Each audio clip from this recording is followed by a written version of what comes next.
La mêlée de l'info. Une émission de débat sur l'actualité nationale, animée par Éric Dupry. Bienvenue à tous sur Radio Présence à l'écoute de ce nouveau numéro de la mêlée de l'info où nous allons encore débattre des sujets qui font la une de l'actualité nationale. 3 invités comme d'habitude pour cette émission. J'ai le plaisir de recevoir aujourd'hui Myriam Martin, enseignante, conseillère régionale d'Occitanie et membre de la France Insoumise. Philippe Foreau, universitaire, historien, docteur en histoire contemporaine. Vous êtes également diacre. Et enfin, Gabriel Martin, juriste, essayiste, journaliste et rédacteur en chef des pages Société du magazine L'Incorrect. Bienvenue également à vous trois, merci d'avoir accepté mon invitation. Je vous propose de revenir pour commencer sur l'intervention télévisée du président de la République la semaine dernière, où il a annoncé de nouvelles mesures, de nouvelles restrictions pour répondre à l'évolution de la crise sanitaire en France. Emmanuel Macron avait choisi à cette occasion non pas une allocution, une simple allocution, mais la forme d'une interview avec les journalistes Anne-Sophie Lapix et Gilles Boulot.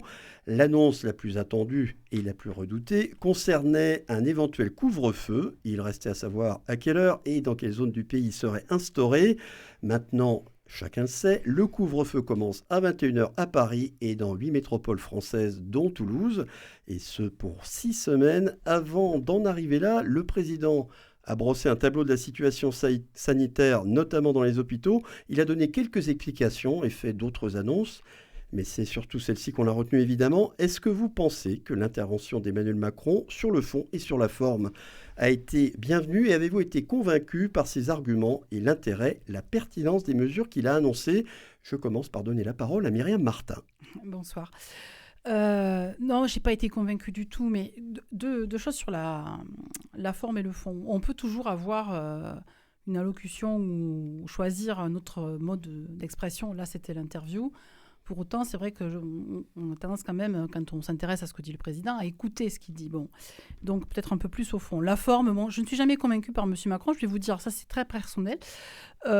J'ai du mal avec les personnes qui me semblent ne pas parler avec sincérité. Et c'est ce que je ressens quand je l'écoute, ce qui n'est pas le cas de tous les hommes et toutes les femmes politiques. Mais lui, ça me frappe. Voilà, je le dis. Donc c'est personnel, encore une fois. C'est peut-être une façon de voir le personnage, mais c'est vrai que j'ai du mal, donc du coup, après, à être convaincue. Mais sur le fond, moi, j'ai été un petit peu surprise par une chose. Alors, sur le couvre-feu, non, on s'entendait à ça, il n'y a pas de sujet là-dessus.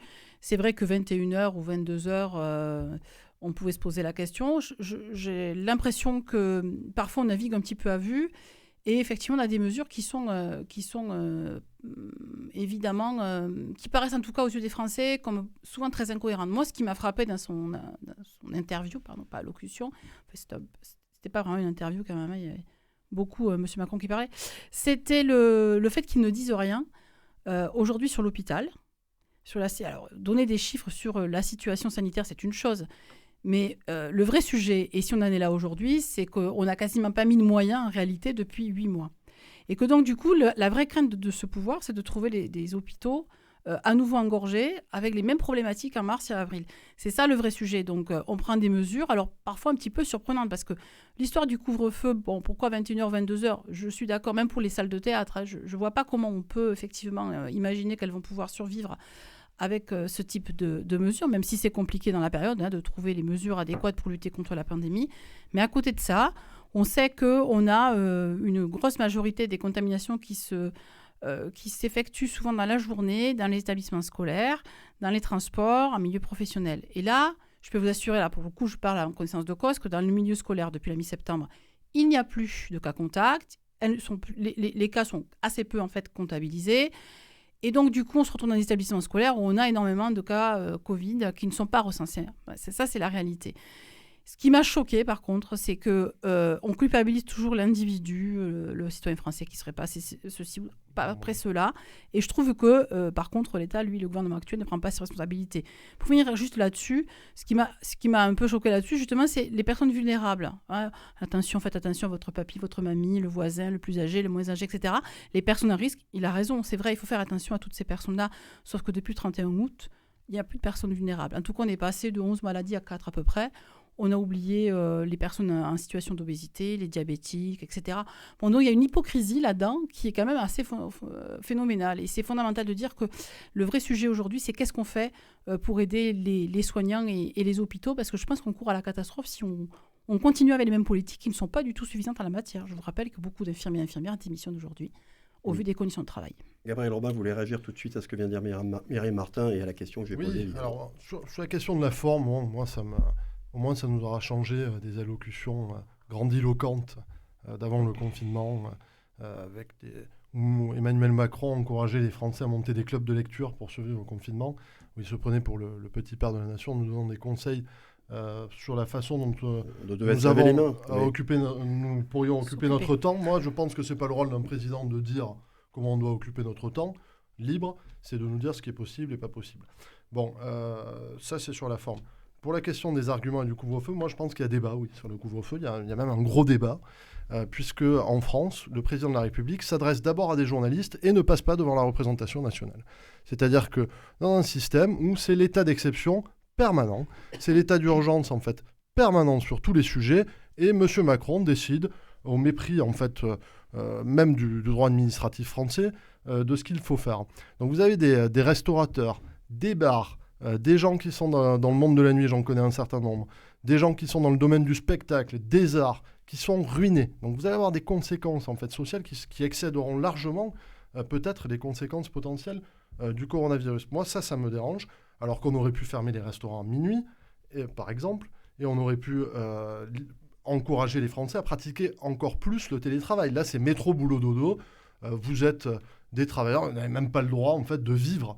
Vous n'avez même pas le droit de prendre... C'est plus dangereux. Posons-nous la question, est-ce que c'est plus dangereux de boire une bière en terrasse le soir sans discuter avec tout le monde, ou de prendre le métro à Paris à l'heure de pointe? Moi, je ne sais pas. Je ne sais pas ce qui est le plus dangereux. Je pense que c'est plus dangereux de prendre le métro à l'heure de pointe. Donc ça, c'est vraiment un truc qui me dérange, parce qu'il y a comme un couvre-feu sur la démocratie française. Vous avez une théorie en droit administratif qui est très simple. C'est la théorie des circonstances exceptionnelles avec l'arrêt RIS de 1918, où il est dit en fait que quand il y a des circonstances exceptionnelles, on peut déroger au droit commun. C'est une inspiration du juriste allemand Carl Schmitt, en fait. Bien, là, on est en circonstances exceptionnelles en permanence, sur tous les sujets. Et donc, on est à moitié libre, en fait, de vivre. Effectivement, il y a un grand danger. Il y a une pandémie, etc. Ça implique de prendre un certain nombre de précautions. Mais les Français ne sont pas idiots. On doit porter le masque toute la journée, y compris dans une rue déserte. Si on vous croise sans le masque dans une rue déserte, vous êtes un criminel. Mais en plein air, c'est pas dangereux. C'est pas ça qui est dangereux. On leur a demandé de tracer, de tester et d'isoler. Ils en ont été incapables depuis le début. Des petits pays asiatiques, le Vietnam, la Thaïlande, etc., qui ont quand même moins de moyens que la France, y parviennent. Pourquoi n'y arrivons-nous pas ? Oui, puis la question qui se pose effectivement, que soulevait Myriam Martin, c'est pourquoi on n'a pas réussi à augmenter la capacité d'accueil en réanimation. Apparemment, ce n'est pas un problème de lit, c'est un problème de bras d'infirmières. On manque d'infirmières. Attendez, pour le Covid, on a libéré plein de places et il y a des femmes qui ont le cancer du sein. Il y a des gens, moi j'en connais, qui ont des cancers en face rénale, etc. On a reporté quand même leurs opérations pour le Covid. Alors le Covid, effectivement, c'est un problème. Il y a des gens qui souffrent de plein d'autres maladies mortelles. On ne peut plus les reculer, ces opérations. Voilà. Il faut absolument les faire. Philippe Foreau. Oui, alors vous posez la question de la forme. Donc le président a choisi l'interview, qui a un avantage peut-être par rapport à l'allocution, c'est que ça dure plus longtemps. C'est-à-dire que l'interview peut durer une quarantaine de minutes, alors que l'allocution d'un chef de l'État, c'est quand même beaucoup plus court. Donc l'avantage de l'entretien, c'est que vous gagnez du temps. Ensuite, sur le fond, alors à vrai dire, j'ai l'impression que les dirigeants, mais au-delà même de la France, patochent beaucoup. C'est-à-dire que quand on regarde ce qui se passe à l'étranger, donc les Irlandais vont reconfiner, les Slovènes ont décidé de reconfiner, la Slovénie reconfine complètement.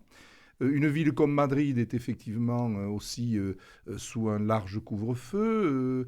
Londres a pris des mesures draconiennes. Il faudrait vérifier d'ailleurs si le chef du gouvernement espagnol est passé dans les Cortes. puisque vous soulignez effectivement. Est-ce que je ne suis pas sûr que le Premier ministre britannique soit passé aux communes pour faire voter le blackout autour de pas de voter, mais Londres. au moins de prévenir la représentation prévenir, nationale voilà. avant les journalistes. Oui, mais je ne Pardon. suis pas persuadé qu'il soit passé effectivement par les parlements. Et j'ai l'impression que c'est quelque chose qui dépasse la France. C'est-à-dire que effectivement, il y a eu... je travaille un peu sur l'Italie, j'ai des amis en Italie, etc. Je connais quelque peu ce pays dans ses qualités et ses défauts. Et c'est vrai que les malheureuses autorités italiennes en mars, c'était terrible. Enfin, la Lombardie a, je peux vous assurer, vécu des moments... cette région d'Italie. Alors je qui était reprends touchée, le mot ouais. qui a été un peu critiqué des fois, de guerre. Enfin, le sentiment que ça pourrait déboucher à une La catastrophe. région de Bergame, notamment. Et donc, en fait, les décisions prises par le chef de l'État, alors effectivement, je ne sais absolument pas encore quels vont être les résultats. J'attends, comme je crois tous les citoyens français. Mais j'ai l'impression que c'est assez commun à beaucoup de dirigeants européens. Sans parler des Américains qui n'ont pas pris véritablement de décision. Les Brésiliens... Aux États-Unis, le problème, c'est que c'est quand même... c'est fédéral. C'est fédéral. C'est fédéral. Le Brésil, qui a aussi un peu un système fédéral, j'ai l'impression que si on nous disait ce qui se passe dans les favelas, on serait surprise. Et hier, je discutais avec une Mexicaine qui disait, mais à Mexico, on reconfine des quartiers entiers. Donc j'ai l'impression que c'est quand même des décisions très, très planétaires et où tout le monde semble en difficulté. Donc, ce que vous voulez dire, c'est que personne ne fait mieux que la France, finalement, enfin, avec des si, décisions qui peuvent être Singapour, le Vietnam, voilà. la Thaïlande, Oui, voilà. la Les Corée pays du d'Asie Sud. du Sud-Est. Mais je crois que c'est d'autres sociétés, c'est pas les Européens. Voilà, c'est d'autres sociétés, effectivement. Mais après, je pense que c'est compliqué. On ne peut pas non plus raconter qu'on va trouver la bonne décision au bon moment.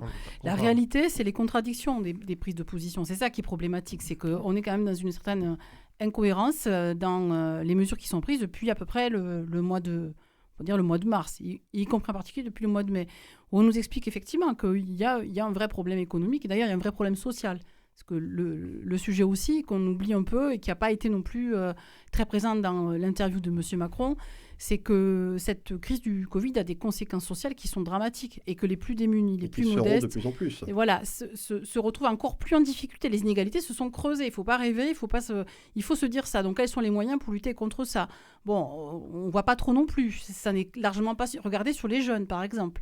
Et y compris, je trouve qu'il y avait un côté un peu stigmatisant pour les jeunes, sur les mesures. Alors, j'entends bien que c'est les jeunes qui sont souvent contagieux, asymptomatiques, et que, bon, ils ne se rendent pas forcément compte. Ils sont asymptomatiques, donc ce n'est pas toujours facile de savoir. On le voit, je vous dis, dans les établissements scolaires, notamment dans les lycées. Mais il y a quand même quelque chose qui ne va pas, dans la mesure où, effectivement, face à une telle crise, on a l'impression qu'on n'anticipe pas. Ce que vous dites sur les lits, c'est vrai, il y a un peu plus de lits, mais pas tant que ça encore. Attention, il faut regarder de plus près. Mais en réalité, parce qu'on a pris aussi des lits, effectivement, pour pouvoir... les opérations qui ont été reportées, retarder ça veut dire qu'on n'a rien anticipé du tout, et y compris on n'a pas une politique attractive. Et c'est peut-être un peu court, mais enfin, en quelques mots, on pouvait peut-être, vis-à-vis de soignants. Et ça, je pense que c'est un vrai problème. Ça veut dire qu'on n'a pas pris la mesure, ou qu'on ne veut pas prendre la mesure de ce qu'il faut comme service public à la hauteur dans ce pays. Et ça, c'est un défait de la politique de M. Macron. Moi, je ne crois pas que ce soit l'hôpital en France, il tient et il a bien tenu.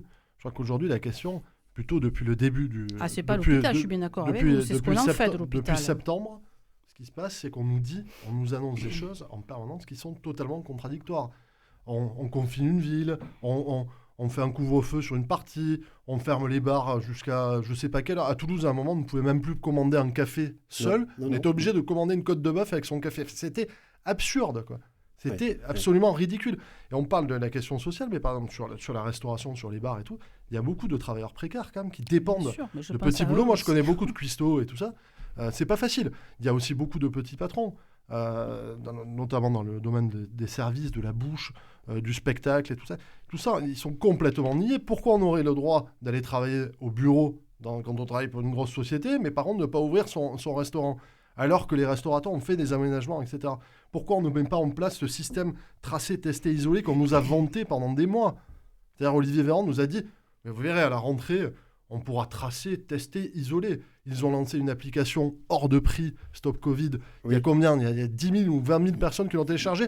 Le Premier ministre appelait ça Télé-Covid. Il ne sait même pas lui-même, notre Premier ministre, comment fonctionne l'application. Il y a eu un passage un peu drôle, si on peut dire, dans l'intervention d'Emmanuel Macron. C'est quand on lui a parlé de Stop Covid. Et on lui a dit que c'était un échec. Il dit non, ce n'était pas un échec, c'est que ça n'a pas marché. Et il croyait que c'était sur le Minitel. Je pense qu'il croyait que c'était sur le Minitel. Oui.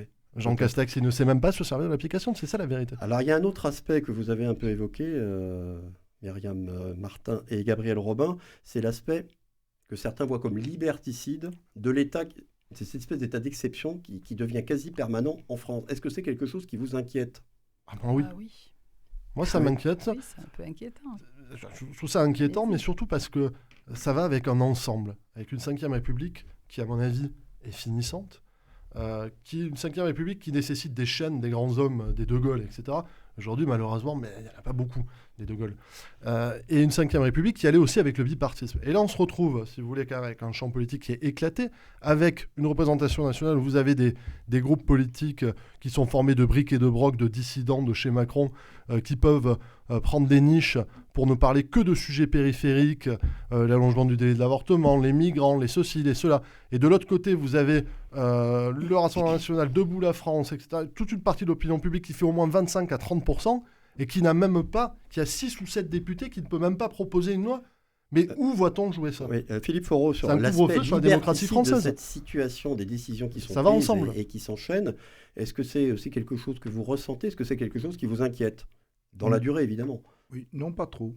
Vous pensez qu'on reviendra facilement Oui, je ne suis pas tellement inquiet. Oui. Personnellement, je ne suis pas tellement inquiet. Effectivement, je ne crois pas que la France est au bord d'une espèce de dictature larvée. Non, personne. Non, Je n'ai pas dit ça. Non, mais même, je n'ai pas peur pour les libertés publiques. On manifeste encore beaucoup, je dirais, pour ce malheureux dont on parlera tout à l'heure. Non, mais je peux me tromper. Oui, non, mais je ne suis pas très inquiet pour les libertés.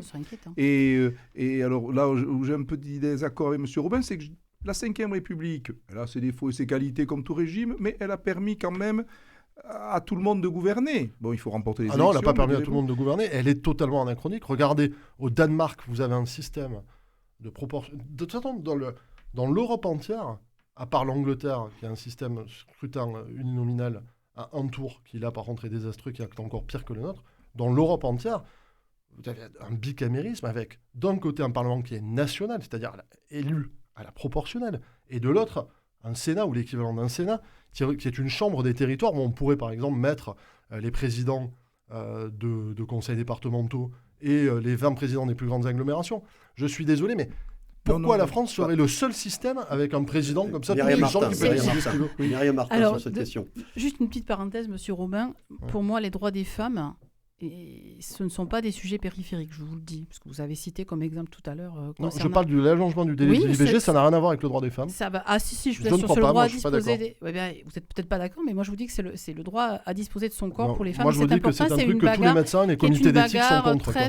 Très Même Olivier Véran a dit qu'il allait s'adresser au comité d'éthique. République, oui, non, mais il y a un problème, Monsieur Foreau, c'est que la 5e République, elle est tellement... Alors vous pouvez penser que certains s'accommodent de ces institutions-là parce qu'ils dirigent, mais en réalité, il y a quelque chose qui devrait nous heurter, nous faire réfléchir. C'est, par exemple, et je pense que c'est lié aux institutions telles qu'elles sont aujourd'hui, telles qu'elles sont pratiquées aussi, c'est l'abstention. Et le fait qu'il y a un vrai désamour entre des millions de nos concitoyens et nos dirigeants politiques devraient nous alerter sur le fait qu'on a quand même un problème. Alors, moi, je vais pas vous dire qu'on est au bord de la dictature. Moi, je pèse mes mots. Non, mais je n'ai pas dit que vous avez dit ça. Je dis, c'est pas ça. Moi, je pèse mes mots. Les mots ont un sens, donc on les utilise quand même. On essaie de les utiliser à bon escient. Mais la question de la 5e République, pour moi, elle n'est pas simplement finissante, elle est pourrissante. Voilà. Parce qu'on a quand même une tentation autoritaire dans ce pays. Alors, elle ne va pas se manifester tous les jours, mais elle peut se manifester. Elle s'est manifestée en particulier avec M. Macron. Et elle ne laisse pas la place à une démocratie qui permet, au contraire, à l'ensemble de nos concitoyens de pouvoir vraiment choisir et décider. Et tant qu'on n'a pas de proportionnel intégral, je vous assure qu'on a un vrai problème démocratique. Ah oui. Alors peut-être faudrait une culture du consensus, comme au Danemark. C'est un autre débat, mais je crois que la démocratie avec un système totalement proportionnel serait un chaos institutionnel. Ça, c'est une vieille crainte française qui est complètement absurde parce qu'on a déjà le chaos, monsieur. Là, on n'a pas de proportionnel. C'est le chaos. Vous avez 2 ans de gilets jaunes, vous avez du bordel partout.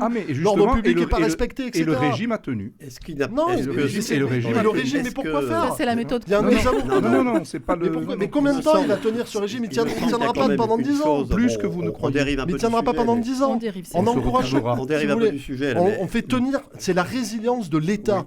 Mais le peuple n'est plus résilient. C'est l'État qui est résilient. Le système proportionnel en Italie ne fait pas participer forcément beaucoup plus.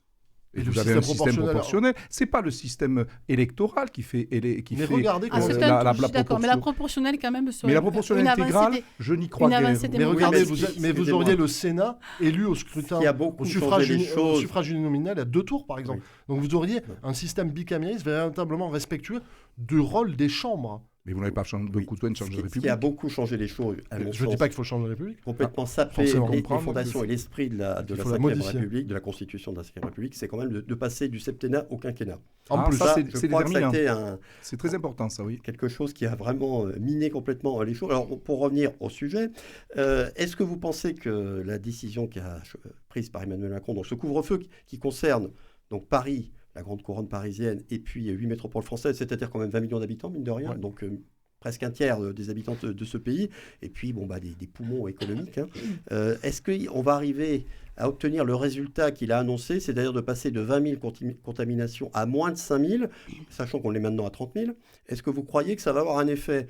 Moi, ce qui m'inquiète un peu, c'est que ce couvre-feu à 21h ne résout pas le problème par rapport aux jeunes, parce que si les jeunes ne sont plus au café ou au restaurant, ils sont chez l'un ou chez l'autre. Et là, c'est plus du tout encadré. Est-ce que vous pensez qu'il y aura des résultats? Juste un petit mot par rapport à ça, parce que j'entends bien ce que vous dites. Effectivement, les jeunes, ils vont se retrouver, ils ont besoin d'interaction sociale. Et après, on ne va pas non plus raconter que dans une chambre d'étudiants, on va rentrer le même nombre de personnes que dans un bar. Hein. Ça, c'est pas vrai. Il suffit qu'il y ait plusieurs chambres. Mais oui, Ou une bien grande sûr. maison. Mais je pense vraiment que le problème est ailleurs, quoi. C'est-à-dire, c'est ce qu'on dit, c'est ce qu'on disait au début. Il y a des mesures qui doivent être prises à un moment donné.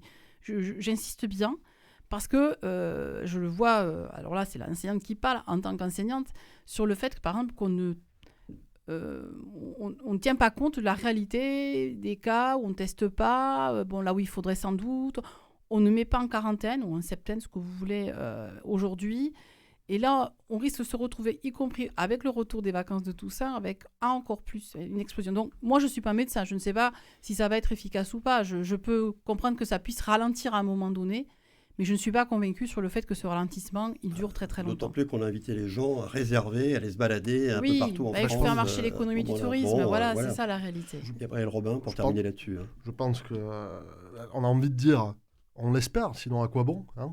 À quoi bon mettre un couvre-feu si ça ne diminue pas la courbe Mais est-ce que c'est des la bonne contaminations? solution? On le saura dans quelques semaines. En fait, c'est très difficile, si vous voulez, parce que ce virus-là, on va l'avoir assez longtemps, puisque de toute façon, d'après ce que j'ai compris, il n'y a pas de vaccin. Les traitements... Pas avant un petit moment.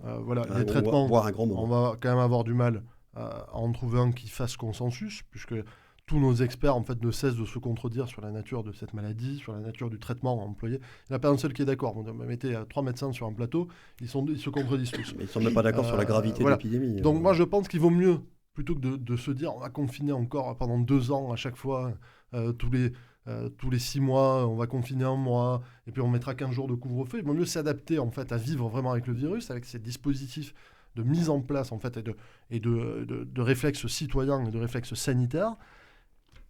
Parce que de toute façon, on aura encore des vagues, on en aura en permanence. C'est comme ça. Voilà. Philippe Foreau, vous aurez le dernier mot. Effectivement, j'ai une fille qui vit à Cahors. Je vous invite à aller à Cahors parce qu'effectivement, le port du masque n'est pas obligatoire dans les rues. Pour entrer dans les magasins, oui.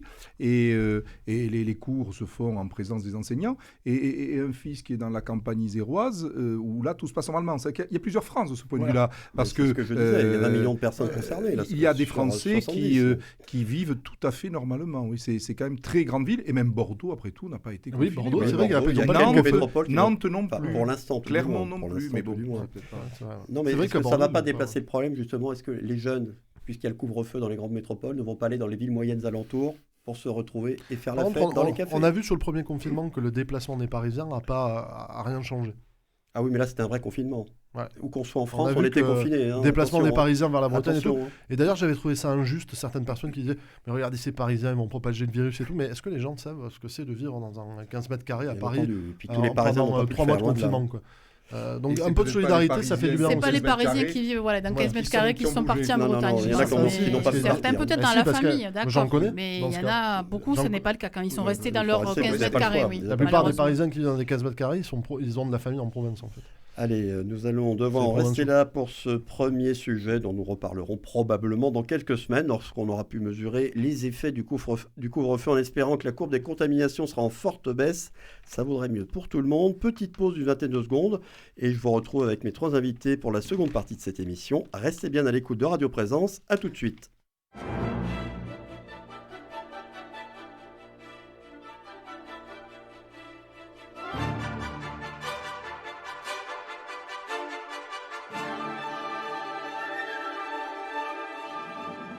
La mêlée de l'info, Éric Dupry. Et nous revoilà avec Myriam Martin, Philippe Foreau et Gabriel Robin pour la suite de cette mêlée de l'info et un second sujet qu'il était inévitable d'aborder lors de ce numéro.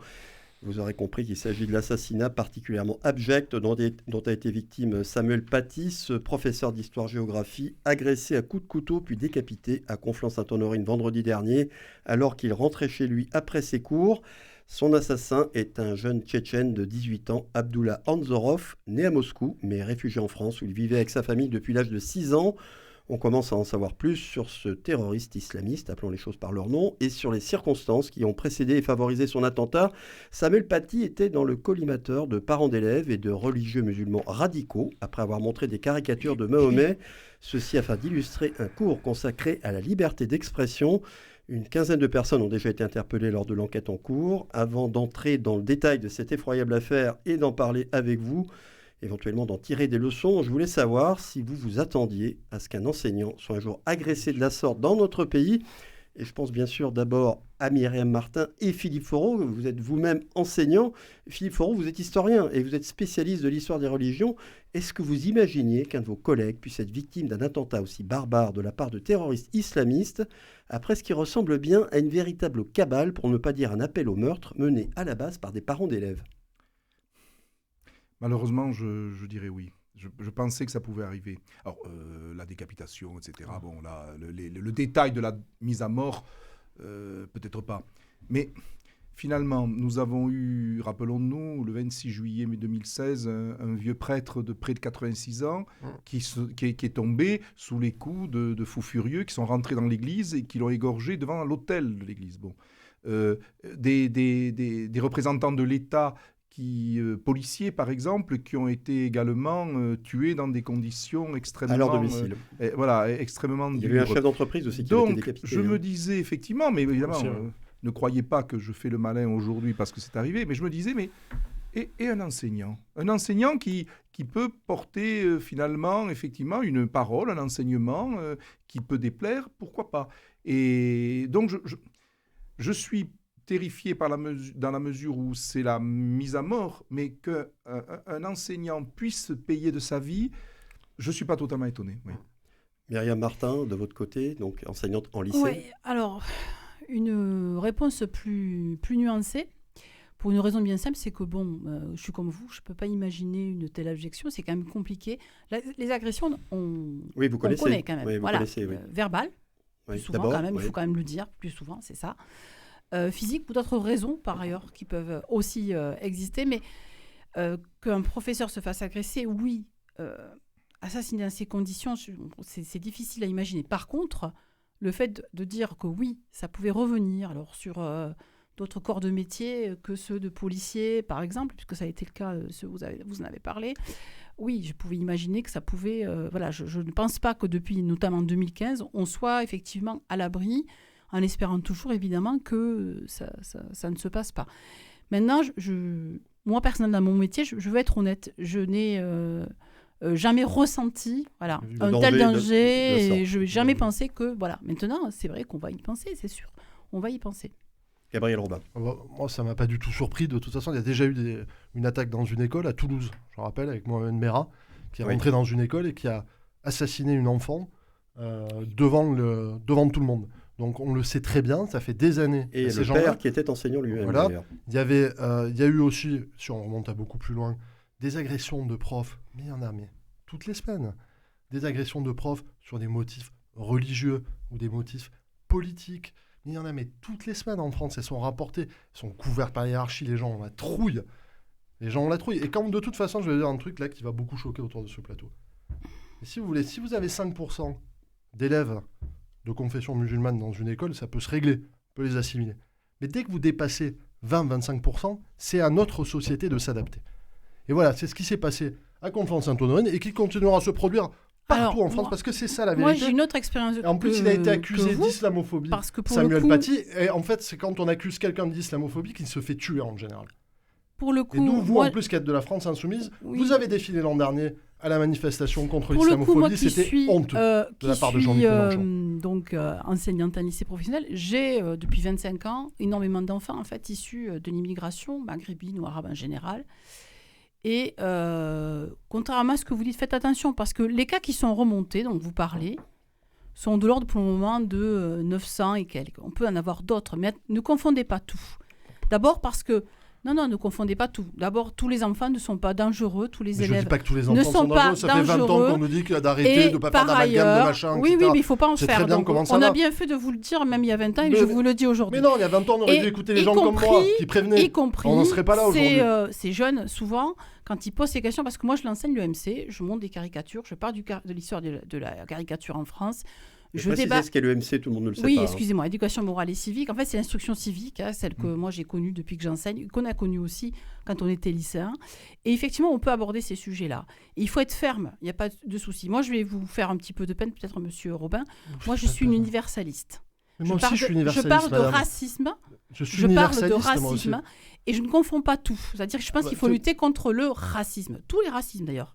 Mais c'est pas un racisme, l'islamisme. Et je parle pas de ça. Je parle de ce que vous disiez tout à l'heure. On parle de l'islamisme. Vous avez parlé d'islamophobie, vous m'avez accusé de... Bon, moi, je vous ai pas accusé de quoi que ce soit. J'ai dit que votre parti avait défilé à la manifestation. Vous avez dit que c'était contre l'islamophobie, c'est pas contre le racisme. C'est-à-dire pour réinstaurer le délit de blasphème. Pour moi, l'islamophobie, c'est le délit de blasphème. C'est pas ça du tout, premièrement. Je n'utilise pas ce terme-là, moi, par ailleurs. Je parle de racisme. Et souvent, qui s'adresse, en fait, en réalité... et qui touchent des hommes et des femmes, qui sont aussi nos concitoyens, et qui sont de confession musulmane. Je ne confonds pas tout. Pour moi, l'islamisme radical, le terrorisme dont on a vu un exemple des plus effroyables, pour moi, c'est du fascisme religieux, et je le combattrai toujours. J'ai pas de sujet, j'ai pas de problème là-dessus. C'est une guerre de civilisation, point barre. Faites attention, parce que l'école, pour le coup, vous avez raison, l'école est souvent le dernier rempart, mais pour beaucoup de choses. L'école, elle est confrontée à plein de choses. À la misère, au racisme, etc. Et l'école, on l'a vu peut-être pendant le Covid, et les parents nous l'ont remonté, c'est aussi, les professeurs sont souvent les derniers, effectivement, à porter un discours qui soit un discours, justement, de tolérance. Moi, je suis pour la laïcité, je la défends, et je vous assure qu'on arrive à convaincre. Faites attention à ce que vous dites. Je dis pas... Faites attention à ce que vous dites. C'est qu'il y a une loi des chiffres, c'est arithmétique, madame. Non, c'est arithmétique. La loi des chiffres, il y a la loi aussi de la réalité. On ne peut pas dire aux gens qu'ils doivent se transformer, se dépouiller totalement de ce qu'ils sont. C'est pas parce que vous avez des enfants, y compris souvent, et pour la plupart d'entre eux, en tout cas, qui sont nés ici, parce qu'ils sont de confession musulmane, que vous avez forcément des problèmes. Faites attention à ce que vous dites. Je dis pas pour tous, je dis que pas vrai. Je dis pas pour tous, mais je dis que si vous en mettez 25% ou à 30 ou 40 dans un endroit, vous allez avoir une proportion de dangereux. Moi, dans mes classes, j'en ai plus de 50%. Mais voilà, mais vous allez vous retrouver avec des familles comme ça. Je n'ai jamais eu de problème, et on tient tête aussi aux familles, et on continuera à le faire quand il est nécessaire de le faire. Alors, je veux juste réagir à ce que vous venez de dire en citant une des invitées assez régulière de cette émission, Fatia Boujalat, qu'on a beaucoup entendu dans les médias, que vous connaissez sans doute parce que c'est une de vos collègues. Elle enseigne au collège Maurice Bécane à Toulouse. Elle a été interrogée, entre autres, par le magazine Le Point. On lui a posé la question, est-ce que cet événement va marquer un tournant dans la culture du corps enseignant ? Voici ce qu'elle a répondu. Ce qui s'est passé est aussi grave que Charlie ou le Bataclan. On ne cesse de franchir les échelons. Je ne suis pas certaine que les syndicats se montreront courageux. Il faut regarder ce qui se passe dans les jours à venir. Les actes horribles sont la dernière chose capable de faire réagir les lâches. Elle va fort. Cette décapitation médiévale à la Daesh fait réagir les lâches. Prenons-en acte. On a déjà largement perdu la bataille. On voit bien que Jean-Michel Blanquer veut défendre les valeurs de la République, mais qu'il doit d'abord gagner la bataille contre sa propre administration. C'est assez grave ce qu'elle dit. Il faut que l'indicible se produise, un prof décapité en France, pour que les gens réagissent. Nous le constatons tous les jours. L'orthodoxie religieuse devient la norme et les accommodements ne sont en aucun cas une solution. Plus on sera sympa et accommodant, plus on encouragera l'orthodoxie. Encore une fois, il n'y a que la fermeté qui paye. Et vous parliez de fermeté à l'instant. Donc ça veut dire que c'est possible. Encore faut-il être soutenu par la direction de son établissement. Ça, je vous le fais pas Parce dire. que là, la question qu'on se pose, je ne vous le fais pas dire. c'est passé à Effectivement. Conflans. On ne sait pas trop effectivement Est-ce comment. que la direction Pour moi, écoutez, n'a pas failli quand un inspecteur vient, voilà, ça aussi c'est par expérience, quand un inspecteur nous dit vous allez être recadré, parce que c'est comme ça que ça a été traduit dans les médias, alors peut-être que c'est pas ça, mais que vous allez être recadré et on va vous expliquer ce que la neutralité, la laïcité, pour moi c'est un problème. Mais c'est pas que malheureusement sur ce sujet-là, hein, parce qu'il y en a d'autres sujets sur lesquels on fait remonter et on est peu suivi quand même par notre hiérarchie. C'est très, très, très rare. Pourquoi vous avez un malaise ou un mal-être des enseignants qui, d'année en année, se renforce et on vous dit, et les enseignants vous disent, on a l'impression qu'on est respecté par personne, qu'on est écouté par personne. Ça, c'est une réalité. C'est pas nouveau, malheureusement. Mais c'est une réalité, effectivement. Et je pense que dans ces cas-là, au contraire, on doit accompagner, soutenir, intervenir. Bon, ça m'est arrivé d'intervenir avec des collègues. Et là, c'était pas sur les questions religieuses de ce type-là. Elle touche toutes les religions. Les rapports filles-garçons, par exemple, où il a fallu protéger une jeune fille tchétchène. Nous sommes intervenus. Nous, on n'a pas fait dans la dentelle, on a saisi le procureur de la République parce qu'effectivement, notre institution n'était pas, à ce moment-là, ne croyait pas, pensait qu'on fantasmait, qu'on exagérait, etc. Donc, on l'a fait. Donc, pensez bien que les enseignants ne vont pas baisser la garde. Maintenant, il faut qu'ils aient effectivement du soutien, mais ils ne baisseront pas la garde et ils continueront aussi à tenir un discours de tolérance. Je pense que c'est ça qui est très, très important. Je suis très tolérant, mais je me demande pourquoi il y a 80 000 Tchétchènes en France. Et la laïcité, pour moi, réfugiés effectivement, ce que terroristes. j'explique à mes élèves systématiquement, c'est de permettre à tous et à toutes de vivre ensemble. C'est la liberté de conscience, mais on ne peut pas accepter qu'en cours, quelle que soit la religion, on puisse décider de dire ou de faire en fonction de sa croyance. Et ça, je vous assure que si on arrive alors il y a l'expérience sans doute qui parle, à le faire comprendre à nos élèves, c'est que c'est possible. Mais pour autant, il faut, alors parce que je ne sais plus qui riait, j'ai vu dans les qui parlait qui se moquait un peu de la question de la formation et tout. Je vous assure que la question de la formation des enseignants, en particulier des plus jeunes, sur ces sujets-là, elle est importante. Mais le sujet de la formation aujourd'hui de l'Éducation nationale, malheureusement, n'est pas prise au sérieux. Donc vous pensez qu'elle n'est pas adaptée, cette formation aujourd'hui, pour les Non, jeunes enseignants ? On ne peut pas renvoyer systématiquement à des écrits d'abord. Je pense qu'il faut des mises en situation. Et la formation en général, je le vois bien, elle était insuffisante dans la formation au départ, hein, y compris concrète. Hein. Je ne parle pas que sur ce sujet-là, la formation en général. Elle n'est pas prise au sérieux, même pendant 5 ans sous Sarkozy, on l'a supprimée. Donc je pense qu'il faut quand même revenir aussi à des choses aussi basiques que ça, que moi j'ai connues peut-être au début de ma carrière, et qu'on ne connaît peut-être pas suffisamment aujourd'hui. Philippe Foreau, est-ce que vous êtes d'accord avec ça ? Est-ce que vous pensez qu'il y a un problème de formation des enseignants face à ces situations ? Alors, je vais répondre sur cette question de la formation parce que c'est une question que l'on se pose beaucoup à l'université, justement.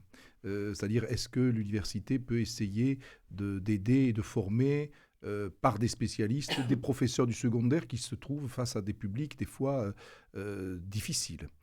Mais d'abord, je voudrais essayer de témoigner à propos de l'enseignement du fait religieux. Il se trouve que donc, je suis rentré à l'université il y a 23 ans maintenant, mais avant, j'étais donc pendant 7 ans dans un collège, à Roquemaure, dans le Gard, puis à Saint-Antonin-Nobleval, dans le Tarn-et-Garonne. Et il y avait déjà la question de l'islam, de l'histoire du christianisme, et tous les ans, avec les petits Saint-Antoninois, dont des jeunes d'origine marocaine, donc de tradition musulmane, je les amenais à Rome. Mais je me rappelle du plaisir qu'avaient ces jeunes quand ils rentraient dans Saint-Pierre de Rome et qu'ils voyaient la Pietà. C'est-à-dire qu'on voyait des splendeurs, je dirais, de l'art chrétien. Et le sentiment que j'ai, enfin le souvenir, je ne crois pas, je dirais, faire un souvenir fantasmé, ils étaient heureux et ça ne leur posait aucun problème. Est-ce qu'aujourd'hui, je pourrais les faire rentrer certains facilement à Saint-Pierre de Rome, etc. Ça risque, c'est peut-être, je crois, en 25 ans, je pense que ça s'est complexifié énormément. Ah oui. Et que donc, mon expérience de professeur de collège ne vaut plus peut-être par rapport à aujourd'hui. Bon. Quant à l'université, là, évidemment, mon expérience est une expérience tranquille. Parce que nous avons des étudiants qui suivent le cours, donc religion et culture. Nous parlons du judaïsme, du christianisme et de l'islam. Alors, là, je me sens presque, évidemment, privilégié par rapport à mes collègues du secondaire. Parce que quand je fais un cours Bible et Coran, que j'explique la composition de la Bible, comment elle s'est formée, comment cet extraordinaire millefeuille religieux s'est fait progressivement, je suis totalement libre, je ne risque rien. Quand j'aborde le Coran, j'ai souvent des étudiants musulmans. 3-4 par an en général, enfin c'est à peu près la moyenne. Alors j'essaye d'être au plus respectueux de leur foi, mais je ne peux pas m'empêcher d'essayer d'expliquer que la tradition de la pure dictée divine par l'ange Gabriel au prophète est plus complexe. Et alors quand ils sont, des fois j'ai des auditeurs libres un peu âgés musulmans, alors pour eux là c'est une trappe qui s'ouvre. Parce que l'honnêteté intellectuelle m'oblige à expliquer comment le Coran s'est constitué progressivement. Pour les plus jeunes, mais je suis à l'université, et je pense que, si vous voulez, il y a eu des tamis. Ça ne pose pas de problème, même pour les jeunes musulmans. Alors, si vous voulez, le témoignage, les souvenirs que j'ai de l'enseignement religieux en collège, j'avais pas de problème, et c'était il y a 25 ans. L'université, c'est un endroit quand même assez privilégié. Et un dernier mot, peut-être que mais c'est une question d'argent, hein. Il faudrait que des spécialistes du judaïsme, du christianisme, de l'islam aillent vers les collègues du secondaire pour de vraies formations. Qui peut parler sérieusement de l'élaboration du Coran dans le secondaire? C'est pas simple. C'est pas toujours le sujet, par ailleurs, des cours de Oui, MC. oui. Hein. Alors, attention, parce que c'est l'histoire. Je pensais à l'histoire de 5e, par exemple. J'aimerais rebondir sur ce que vous disiez. Effectivement, le Coran est le verbe ancré de Dieu, en tout cas pour les croyants de l'islam, pour les pratiquants. Moi, je ne crois pas. Je suis désolé de vous contredire, que ce soit un sujet d'éducation nationale ou un sujet de programme scolaire. La culture religieuse, moi, je ne veux pas dire aux gens, aux jeunes musulmans, ce qu'ils ont à penser, ou même comment ils doivent concevoir leur foi. Ça ne me regarde pas, c'est de l'ordre individuel. Il est vrai qu'à une époque, la question ne se posait pas dans le secondaire. Voilà. En revanche, la question que je me pose, et on va revenir justement à cette question du nombre, c'est puisque j'ai eu l'occasion de travailler un peu dessus sur ce cas, c'est la petite Mila, l'an dernier, qui avait fait effectivement une vidéo un peu grossière où elle disait, je ne sais plus ce qu'elle disait, un truc avec un doigt et les religions de manière générale. Mila, on a été obligé de l'exfiltrer de son établissement scolaire. Elle vit aujourd'hui comme un témoin protégé de la mafia new-yorkaise. Elle ne peut même pas rentrer dans son truc. Pourquoi ? Comment cela est-ce possible en France en 2020 ? Comment une jeune fille, en fait, ne peut même pas accéder à son propre établissement scolaire parce que ni la police, ni l'éducation nationale ne peut assurer sa sécurité parce qu'elle pourrait se faire décapiter elle-même, planter, agresser quasi quotidiennement. Parce que ça veut dire que ça signifie un truc, ça signifie que dans l'établissement scolaire, il y a une majorité de gens, et pas forcément que des musulmans, qui sont contre elle. Il y a des musulmans, mais il y a aussi tous ceux qui, par atavisme moutonnier, en fait, qui ont la trouille, et qui se mettent, en fait, et qui sont... C'est les gamins que vous entendez, que vous voyez sur les réseaux sociaux, qui sont là, Wallah, Amdoulila, etc., qui mélangent tous les trucs, en fait, tous les concepts, qui d'ailleurs ne sont même pas religieux, mais qui sont en fait dans une forme de superstition et de rigidité dogmatique d'arriéré, et qui n'ont rien à faire ici. L'autre question que je me pose aussi, c'est comment peut-on avoir un mineur non accompagné pakistanais qui attaque il y a 1 mois et demi Charlie Hebdo, là, un réfugié, j'ouvre les guillemets, tchétchène, en France, qui décapite un prof. Et des exemples, il y en a à foison de faux réfugiés, de faux mineurs non accompagnés, etc. La CEDH nous impose tout ça de recevoir ces gens-là. Mais on n'a pas à les recevoir, ils n'ont rien à faire ici. Et même ceux qui sont ici doivent être mis dehors. C'est vraiment un problème ce que vous dites, parce que c'est là où, si on vous a dit que vous faisiez des amalgames, on n'a pas eu tort. Je fais des amalgames volontaires, madame. Oui, ça c'est... J'en suis fier. Ça s'entend. Vous ne pouvez pas répondre que comme ça sur la question, par exemple... On ne répond que par l'ordre. Des réfugiés. Il n'y a rien d'autre. Sur la question des réfugiés, vous vous rendez compte depuis le temps que la France accueille des réfugiés, etc., vous n'allez pas expliquer... La semaine dernière, il y avait la marche des sans-papiers, des clandestins. Que la plupart le jour des même réfugiés de la décapitation. sont des gens qui sont dangereux. Je ne dis pas que tous les réfugiés sont dangereux. Mais c'est le message que vous êtes en train d'envoyer. Les 2 derniers réfugiés dont on parle, c'est un type qui a fait Charlie Hebdo et l'autre qui a décapité un prof. Mais vous parlez de 2 réfugiés sur combien ? Vous vous rendez compte de ce que vous dites ? Des exemples, je peux vous en trouver à foison. Je prends mon téléphone portable, je regarde fondamentalisme religieux, migrants, faits divers. Le fondamentalisme religieux, le fanatisme, on ne le trouve malheureusement pas qu'en France et pas qu'au sein de la religion musulmane. Je pense par exemple... Vous avez dit le contraire. Je pense par exemple à ce qu'on voit aux États-Unis, qui est quand même assez inquiétant, et qui, y compris... On voit quoi aux États-Unis ? Pardon ? C'est inquiétant par rapport à ça, par rapport à une tête décapitée. Qu'est-ce qu'on voit aux États-Unis ? Mais vous rigolez, non ? Là, on parle d'une tête décapitée. Parce que vous pensez qu'aux États-Unis, on peut ne pas avoir de l'affrontement violent entre des milices qui défendent au nom de Dieu ou de je ne sais quoi. Oui, c'est les mêmes milices que pour George Floyd qui ont demandé aux gens de se foutre à genoux. Pour moi, ce sont des gens qui ont réagi alors qu'ils ne réagissent pas pour ce cas. Je pense que le fanatisme religieux est dangereux quel qu'il soit, qu'il faut le combattre, je n'ai pas de souci. Et ce que vous dites sur cette jeune fille est vrai. Et le vrai sujet, c'est pas l'ordre, c'est comment on éduque au sein de l'établissement Bon courage. pour changer les choses. Mais si vous pensez qu'il ne faut pas d'éducation, Mais je suis pour l'éducation. à ce moment-là, Simplement, là, dites-le. Mais je pense qu'il faut là, il faut d'abord travailler. remettre l'ordre et après on fait de l'éducation, parce que sinon on n'y arrivera pas. C'est pas ça, c'est pas vrai. Mais voilà. si, c'est vrai. Voilà, fermez. C'est vrai parce que ça fait 40 ans qu'on essaye ce que vous dites et ça ne marche pas. Non, ce n'est pas vrai. Ça fait 40 ans que les profs ils disent ça et ça ne marche pas. Ça fait pas 40 ans, je vous assure. Ça ne marche pas. Je vous Un assure dialogue entre vous deux seulement, les puis choses sont pourront plus compliquées intervenir. que ça. Monsieur Robert, est-ce que j'ai bien compris? Est-ce que vous souhaiteriez qu'on supprime l'enseignement des religions dans le secondaire? Alors moi, écoutez, j'en Parce que suis c'est enseigné, j'en en suis pas fait, baba parce que la laïcité... Le judaïsme est en 6e. C'est l'enseignement du fait religieux, plus exactement. mais, C'est pas des religions. Oui, mais enfin quand même. Non, mais pas comme l'entend. Non, c'est pas Non, moi je suis pas l'enseignement du contre fait de point de vue religieux. historique. Et- Si on enseigne l'histoire des religions, Oui, c'est ça. Mais de leur c'est ça, création, c'est mais là je autour de suis pour. l'histoire des C'est ça, ah ben religions, voilà, hein. c'est ce qui se fait d'ailleurs. Je suis Oui, pour. c'est ce qui se fait. En 5e, c'est l'islam et la chrétienté médiévale. Mais en etc. revanche, je suis contre la proposition que vous formuliez d'enseigner plus loin, c'est-à-dire Ah non, de faire pas de la plus loin. théologie. Moi, je pense que Ah, pour pas les du gosses, tout. c'est trop compliqué. Ah mais quoi. c'est pas pour les gosses. Et puis en plus, il y C'est a des pour la écoles privées formation pour des ça. enseignants. Je suis Voilà. persuadé que Le les catéchisme, enseignants seraient voilà. intéressés par des formations, par des Ah, spécialistes. pour les enseignants Pour les enseignants, hein. Ouais, ouais. Sur le Coran, sur la Bible. Sachez voilà. qu'il Ça, y a c'est eu bien, un Je temps pense un que ça vaut le programme, coup. notamment en lycée professionnel, mais il y avait son Oui. correspondant en lycée, qui était le fait religieux en terminale. Oui. Bon, qui était très intéressant par ailleurs. Ça posait polémique au début, les enseignants étaient partagés. Faut-il le faire, ne faut-il pas le faire, etc. On a eu des formations par ailleurs par rapport à ce type de programme qui montraient en fait, dont le but et l'objectif, c'était de montrer qu'il y avait une histoire des religions, comment il fallait prendre et pas au pied de la lettre la question des textes sacrés, combien il y avait des points communs entre ces trois religions, qu'il était inutile d'opposer systématiquement, etc. Et je vous assure que c'était... Alors, ce programme a été supprimé. Hein, il a été supprimé il y a quelques années. Bon, mais ceci dit, la question... c'était très intéressant. J'y ai trouvé, moi qui suis absolument pas croyante, j'ai trouvé un intérêt vraiment pour tenir un discours, un message, y compris ce que je dis tout à l'heure. C'est très important d'amener les élèves, d'abord on construit des citoyens à l'école, hein, à réfléchir, à s'émanciper et à tolérer et à accepter les autres dans leurs différences, etc. Ça, c'est très important. Mais on a l'éducation, déjà morale et civique, alors ça s'appelait à l'avant éducation civique, juridique et sociale. On a le fait de la laïcité, de la liberté d'expression, etc. On a la loi de 1905, on l'explique aux élèves.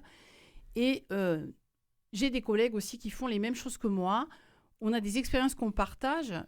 C'est pour ça que je dis qu'il faut faire très attention. Il y a des phénomènes qui peuvent être inquiétants, y compris à cause des parents, souvent plus que des élèves. Je vais aller justement plus parler que de des ça, élèves. c'est le problème des parents C'est d'élèves, souvent. mais bon. Mais pas qu'à ce niveau-là, malheureusement. Il va falloir qu'on conclue juste sur les leçons qu'on peut tirer de ce qui vient de se passer.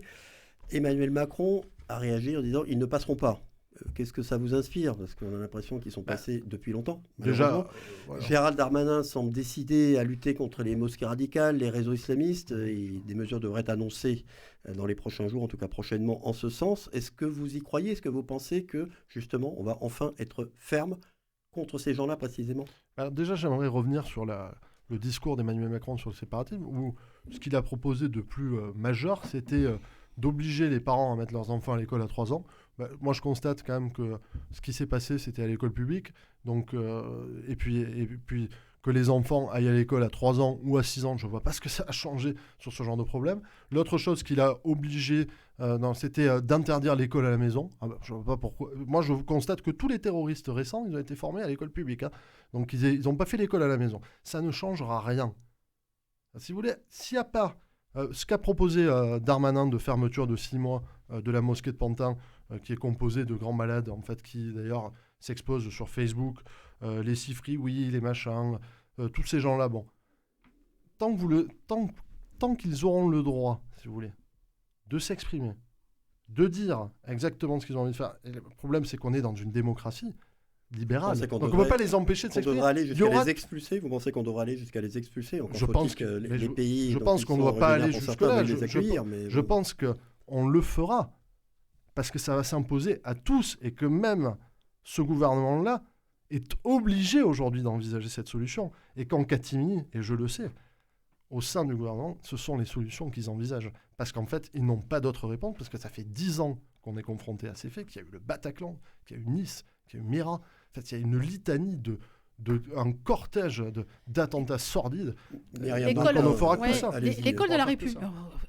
quand on dit que les mots ont un sens, Monsieur Robin, je vous assure qu'il faut quand même un petit peu faire attention comment on construit ces phrases. L'école de la République ne forme pas des terroristes. Est-ce que j'ai dit ça? Alors, je n'ai jamais dit que l'école de la République formait des terroristes. J'ai dit ils ont été éduqués à l'école de la République. Non, j'ai dit qu'Emmanuel Macron... L'école de la République, c'est vrai, Monsieur Robin, accueille tout le monde. Mais elle ne peut rien faire contre ça. Elle accueille tout le monde. Elle accueille tous les enfants, quel que soit leur milieu social, leurs origines, etc. C'est d'ailleurs, je pense, sa grande qualité. C'est vrai que l'école privée, aujourd'hui, sous contrat, 80% catholiques dans notre pays, accueille des enfants. Je vois pas le rapport entre l'école privée et les attentats, contrairement à Macron. On reçoit effectivement plus d'enfants qui viennent de tout horizon. Ça, c'est clair.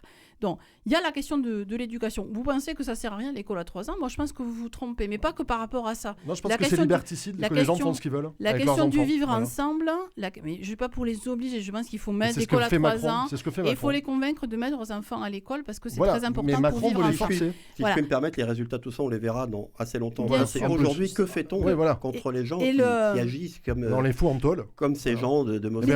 On les met en prison, on les expulse. Je suis pour que, évidemment, la police et la justice agissent de manière ferme. Je ne suis pas, encore une fois... Et rapide. Et pour tout confondre et mettre tout le monde dans le même sac, parce que ça devient inquiétant. Et ça amènera plus de problèmes que ça n'en résoudra. Ça, c'est évident. Il y a aussi les moyens humains, de formation, de soutien aussi aux enseignants, parce que l'éducation, c'est important, c'est primordial. C'est là aussi où on peut effectivement faire barrage à toutes ces idées qui sont des idées absolument insupportables, quelles qu'elles soient, et les idées du fanatisme religieux en particulier. Je pense qu'il faut vraiment mettre le paquet là-dessus. Mais évidemment qu'on risque d'être confronté encore à ce problème pendant un certain nombre de temps. Ce que je évidemment désapprouve, regrette. Il faut combattre le fanatisme religieux. Voilà, il faut le combattre avec énergie. Je voudrais terminer là-dessus.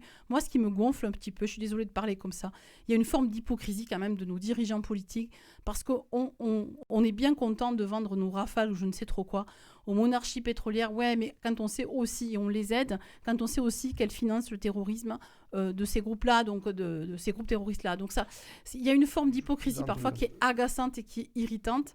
Moi, je suis convaincue effectivement qu'il faut qu'on continue à se battre pour une république laïque dans ce pays et qu'on mette la religion là où elle doit être. Gabriel Robin, très rapidement. Juste un point, non. Là, ce qui s'est passé à Conflans-Sainte-Honorine, c'était pas un groupe terroriste étranger, c'était des gens du quotidien, des parents qui ont lancé une cabale et ça a été suivi par un jeune tchétchène de 18 ans. Donc c'était des gens, c'était des musulmans de tous les jours, malheureusement. Oui. Mais c'est là qu'il faut être ferme contre ces gens-là, effectivement, et agir très vite contre Philippe Foron. En soutenant les profs, oui. Quelque chose qui me rassure quand même dans cette situation, c'est finalement que depuis les années où la société française subit ces chocs, on n'a pas versé dans une violence. Je veux dire par là que la société française...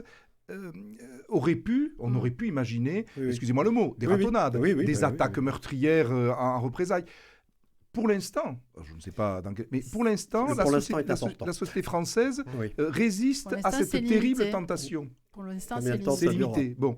Et puis, je souligne aussi un livre qui vient de sortir de Adrien Candiard, qui s'appelle « Le fanatisme, la maladie de la religion », où c'est un frère dominicain, où il explique que justement, on n'en parle pas assez du fait religieux et de la religion au sein de la société, parce que c'est par méconnaissance, c'est par un côté totalement abruti que l'on a de la religion de l'autre ou de la civilisation de l'autre, qu'on a les personnes qui sont capables de décapiter quelqu'un. Et il dit il faut que la société française n'hésite pas, ne mette pas, si j'ose dire, une serviette sur la question religieuse. Il faut en parler et que les Français, par des émissions, je dirais, style dossier de l'écran, se rendent compte de ce phénomène religieux qu'ils ignorent. On va parler de décapitation. Vanini, qui était un libertin d'ici, il a été lynché par la foule.